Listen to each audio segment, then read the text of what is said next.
Министерот за економија Крешник Бектеши не ја кажува цената која ќе ја одреди државата, а по која ЕСМ ќе му продава струја на Евана Хом.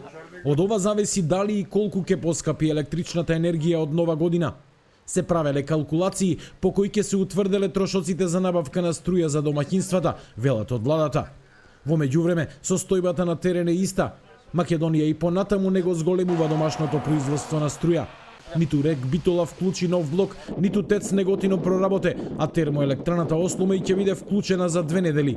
Министерот Бектеши вели дека се прават напори за вклучување на електраните, но ќе има и одговорност за оние што потврлиле. Одредени раководства на подружниците на ЕСМ кои нема да ги исполнуваат плановите за производство до крајот на годината, а секако дека и наредната година, вклучувајќи тука и РЕК Битола, од имна страна ќе се бара одговорност. Ја имав прилика денеска са бајлето да разговарам со генералниот директор господинот Ковачевски, кои прават големи напори да се стави во функција сега и дополнителен блок од РЕК Битола.